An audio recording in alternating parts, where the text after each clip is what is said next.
Hey guys, it's Hink here. Today we're going to be talking about what I think are basically the top 10 mistakes that people make when they get injured and essentially some solutions for those mistakes. And so we're going to go through them all one by one, so stay tuned.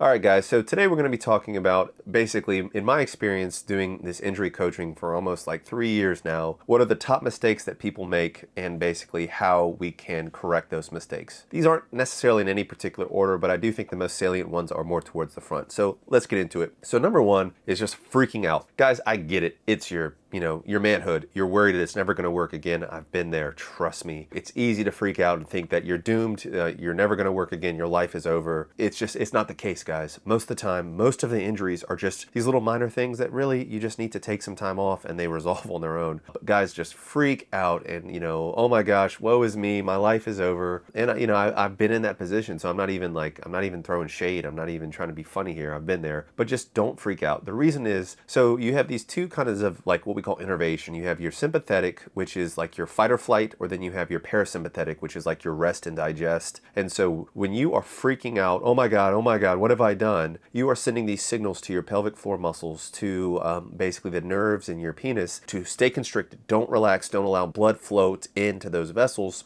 And you literally can cause hard flaccid just from that, basically that fight or flight sensation right there. That is like one of the main things that you can do is just try to relax, because when you are relaxed, you're not sending those signals. Just know that you will recover. And I can't tell you how many guys hit me up on Patreon and I'm coaching them and I'm just like, dude, like, it's okay. You'll be fine. This happens to a lot of my clients. They get through it. So if you are one of those people that needs to hear that and you are injured, you will be fine, man. You will get through this, okay? You just need to take some time and, do some of the other steps or avoid some of these other steps on this list. Okay, so what's next? So not resting. So many guys, by not resting, I mean they will have an injury, their junk's not working, and then when I had my injury, when I had my soft gland syndrome, like I swear it was like every hour I wanted to test. It was like, is it working now? Is it working now? Is it working now? And that not only makes you freak out more when it's not working, but it also continues to stress that tissue, so you're not allowing it to actually rest. In my opinion, I think that like hard flaccid syndrome oftentimes is like an inflammatory, like it's just like if you were to sprain your ankle and your body is just like, all right, dude, you need to rest your ankle, so it sends out these signals. That almost to me is what hard flaccid is. It's telling you need to just like relax your penis and just relax, just back off. No sex, no masturbation, no, none of that. Just use it for urinating, and most of the time people recover from that.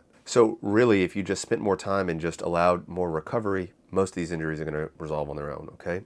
So along with that, like I already alluded to, is just continuously trying to test your erections. And so, like I said, is it working yet? Is it working yet? You got to stop doing that, okay? Give it at least a day, 24 hours, and then maybe the next day, if you feel like you have to test it, then you can test it then and see if there's any improvement. But if you test too frequently, it's going to make things worse.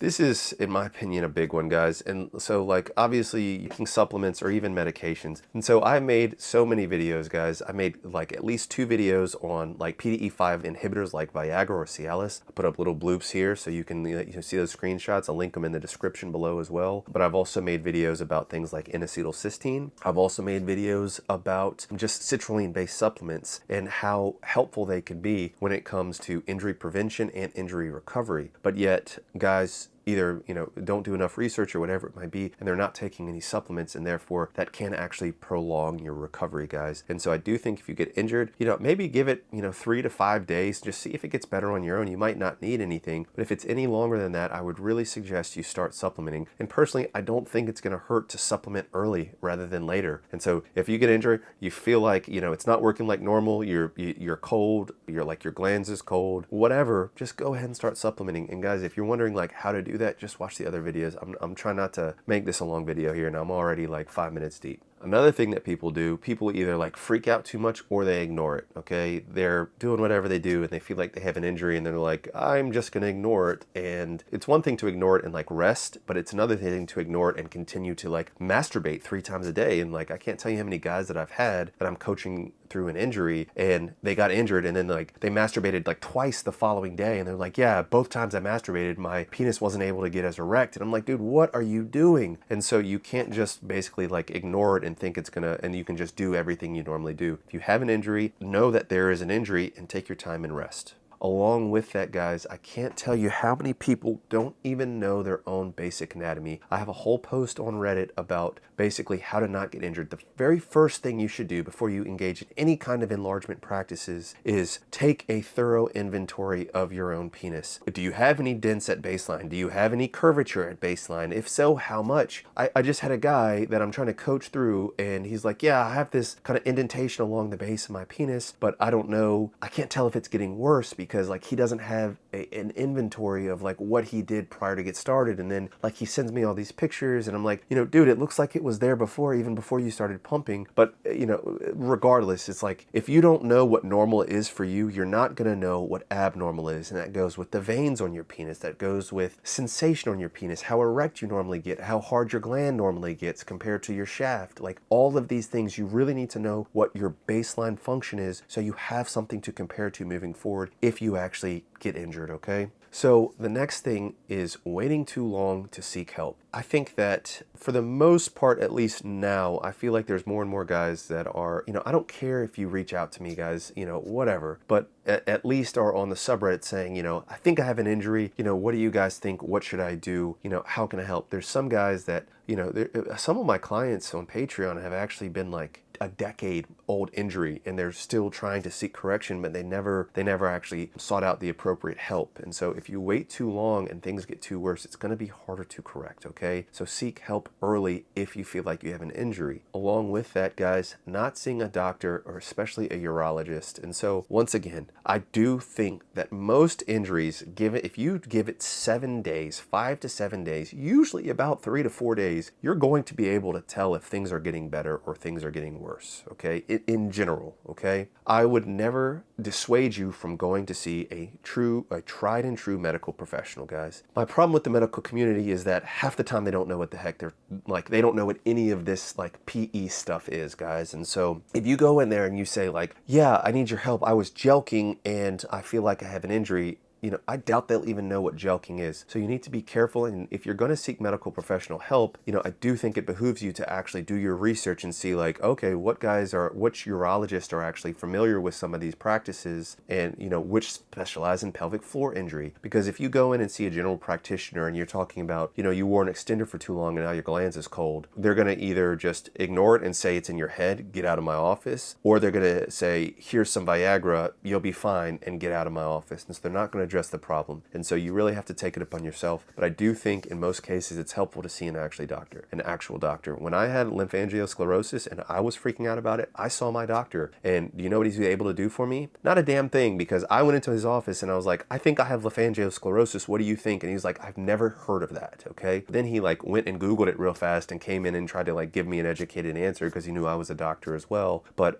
you do have to kind of take it upon yourself, print out research papers. So if you think you have hard flaccid, I made a whole post on hard flaccid and there's a well summarized article about hard flaccid. Print out that paper, highlight the symptoms that you have, take it into your doctor. And so you say, look, I think I have hard flaccid. This is what I did, and this is how it's consistent with this paper. How can you help me? What are the next steps, guys? Because I do think things like a physical exam and an ultrasound can go a very, very long way in ruling in or ruling out certain diagnoses. So another mistake that people do is they go on these injury blogs. And I know I'm kind of being hypocritical here because I'm saying like, basically you need to research and know what the heck you're talking about. But if you go to like, holy moly, like whatever, the r/hard flaccid or whatever it is these guys. And it is one of the most, like the only thing I've seen that's been more depressing is like the small D problems subreddit or the average D problem subreddit, because those guys just hate themselves. But in these guys, it's like, I've had hard flaccid for 7 years, my life is hopeless. And you're just like, dude, it's okay. And so what happens is, the guys will go on there and post, this is my injury, how can I get over this? And then they'll recover from it. But then they don't go back on and say, guys, I recovered from this. It took me 14 days. This is what I did to recover from it. And like, I recovered from it, you can as well. They make these burner accounts go on there, post their, horror stories, and then don't post updates about it. 99% of the time, guys, I can't tell you how many guys I've coached that have had these injuries, and I'm like, please go onto the subreddit, post about your injury, and post that you recover. I just had a guy text me today. I won't put him on blast and, show his information, but he literally just said, like, I'm finally over my hard flaccid. And I was like, please go on the subreddits and tell them exactly what you did. And I think in his case, it was a combination of pelvic floor stretches, supplementation with citrulline, rest, and he actually did dry needling. And so that's something I have to look into as well as far as the literature on dry needling. But guys, people recover from it all the time. And almost every veteran PE guy that I've talked to has had hard flaccid at least once, if not multiple times in their life, or some other injury. Me, myself, I've had at least 3 different injuries that have caused me to take at least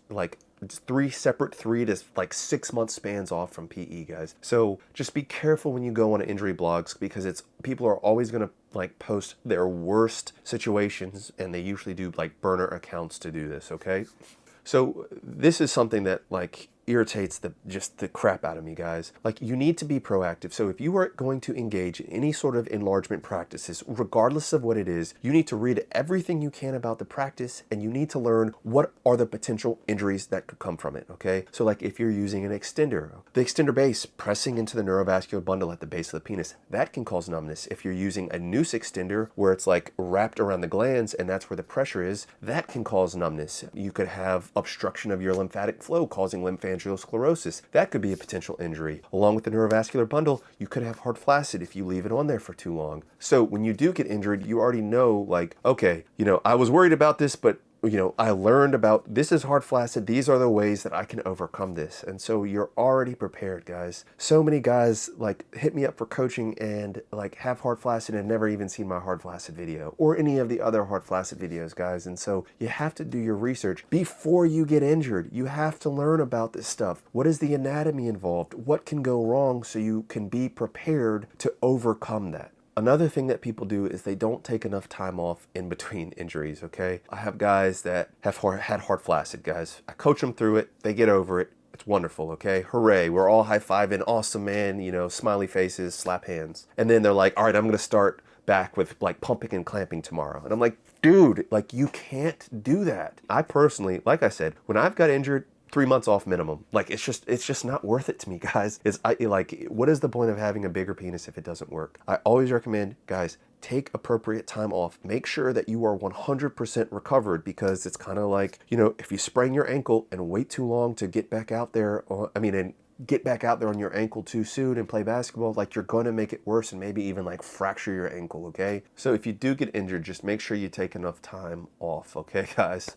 So another thing is not learning from mistakes. And so kind of jumping back into it too soon. It's guys were pumping at way too high of a pressure and they're just starting out. They get over their injury. I coach them through it, and then they're right back at it, going even harder in the paint. And guys, I get it. Everybody wants to be bigger. And yes, it is possible through natural means, but you have to be careful. You have to do it smartly, okay? Or else you're going to have big problems and permanent injury, okay? So whatever, this is an egotistical one. I don't care, guys. I don't know of anybody else that has posted as much about injuries, injury recoveries, the anatomy, the physiology behind it, the medications, the supplementation than me. Period. Whatever. Call it cocky if you want to. I don't care, okay? I've made multiple injury posts on things on r/getting bigger, on r/a joke for you. I have been looking into this a lot. The point in me saying this, guys, is you need to read my stuff. Okay, sure. If you want to ignore any of my PE advice about pumping, for example, or manual stretches because you think those are dangerous, whatever. They can be. I get that. But when it comes down to me assessing the injuries and actually making dedicated posts about it, making dedicated videos about it, I personally don't think anybody's doing it better than me. Whatever, guys, call me out in the comments. That's just my opinion, guys, but I work hard at this. There are so many guys that I think, for example, I posted there's a case study of somebody that pumped with a cock ring on and caused permanent damage because of the pressure from the cock ring and the pressure from the vacuum device led to an injury. But yet there's so many guys that will post like, hey, I'm pumping with a cock ring on. Do you think that's a good idea? And it's like, how have you not read this? Jeez, man, I felt so bad. There was this guy doing side-to-side stretches that, I haven't been active on Reddit in a while. This was like a month ago, but like he was literally doing side-to-side stretches. And I have a full post on like anatomically speaking and from a urologic perspective, why that is one of the worst exercises you can do. But here it was like 2 years after me posting that, he's out there doing the side-to-side stretches and injured himself. It's like, dude, like, why aren't you guys doing research beforehand? And, like I said, I think I have these concise, like, libraries, okay? Here's a library of all the posts I've made. And so medications, supplementation, injuries, risk stratification, what I think are the highest and the lowest risk exercises, guys. I've even have like a YouTube library up on my homepage, on my like profile page, Hinkle McCrinkleberry on Reddit. And it goes through like all of the different topics. And so if you're interested in it, lays them all out. You can click through them. So anyways, guys, I just think that I put out a lot of information, and I guess you don't know what you don't know, but a lot of this kind of falls on dead ears, and people, injuries aren't that sexy. It's not like the guys that, oh, I made, 4 inches in 4 months. Here's my routine. And people are like, oh, good job, hands up. And so, but you need to do your research if you want to stay safe, guys. So I already, mentioned the Vigor. We can't stress enough, just not being familiar with your own anatomy, guys. If you don't know what's normal for you, you're not going to know what's wrong. I know I already said this before, and I know this list is like more than 10. I don't know, the 10 thing was like a kind of a clickbaity title because this was just kind of going off rip. But hopefully this helps, guys. You can hit me up on my Patreon.kink. I'll send you my Telegram name, and we can message on there. But anyways, guys, I hope you're doing well. Thanks for watching. Please consider liking this video if you like the video. Please subscribe. That helps me know that this is all worth my time. And I'll catch you on the next one. Peace and love.